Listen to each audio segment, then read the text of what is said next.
तस्वीरें अब सुबह धीरे धीरे करके जश्न की ही सामने आएंगी। और ये देखिए यहाँ पर बीजेपी की टी शर्ट इन्होंने पहनी हुई है, बीजेपी दफ्तर में बीजेपी दफ्तर की तस्वीरें शुरू हो गया है और थिरकना जो तमाम कार्यकर्ता हैं वो शुरू हो चुके हैं। ऐसे में मोदी लिखा हुआ, ये मोदी लिखा हुआ, मोदी लिखा हुआ ये भगवा वस्त्र और ढोल नगाड़े बजने शुरू हो गए हैं।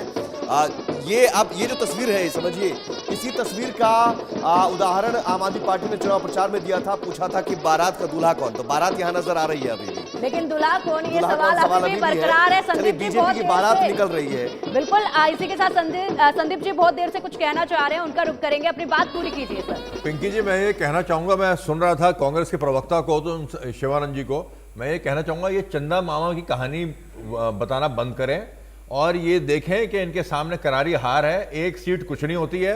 कांग्रेस का जहां तक परिणाम है वो 0 बटा सन्नाटा है, नंबर 1। नंबर 2, केजरीवाल जी का सूफड़ा साफ है।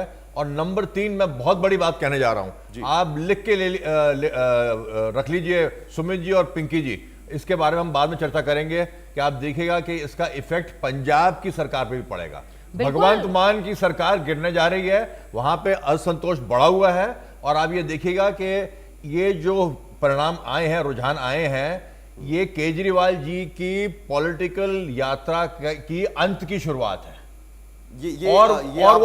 वो दिन दूर नहीं है कि कोर्ट इनकी तथ्यों पे के आधारों पे बेल कैंसिल करेगी और सीधा ये तिहाड़ जेल में जाएंगे, चक्की पीसेंगे, जो इन्होंने कारनामे करे। क्या ये एक बड़ी बात यही थी? अरविंद केजरीवाल का दिल्ली में इस वक्त, तो क्या एक बड़ी बात यही थी? अजीत शुक्ला जी भी है हमारे साथ जुड़े हुए। अजीत जी, चर्चा में आपको भी लाऊंगा। कांग्रेस इसलिए लड़ी कि साहब 5 साल अगर अरविंद केजरीवाल सत्ता में आ जाते हैं तो और मजबूत हो जाएंगे, कांग्रेस के लिए बहुत बुरी स्थिति हो जाएगी। बिल्कुल ठीक बोला आपने कि बिल्कुल सही है। ये देखिए, सबसे बड़ी चीज है कि आप लोकसभा चुनाव में भी देखिए तो लोकसभा चुनाव में जो है वो पंजाब में ये लोग अलग अलग लड़े थे और आने वाला चुनाव पंजाब का है। और पंजाब में इनको लग रहा था कि अगर मैं यहाँ अगर साथ में लड़ता हूँ तो पंजाब में इसका बहुत बड़ा नुकसान होगा। आपके पास फिलहाल आंकड़े बता देते हैं। लगातार जो आंकड़ों में यहाँ फेरबदल हो रहा है, जिस तरीके से ये अप एंड डाउन चल रहा है आंकड़ों में, ये काफी महत्वपूर्ण है। काफी कुछ जो है वो डिसाइड आंकड़े यहाँ पर आपको नजर आएंगे, यहाँ पर आपको नजर आएंगे।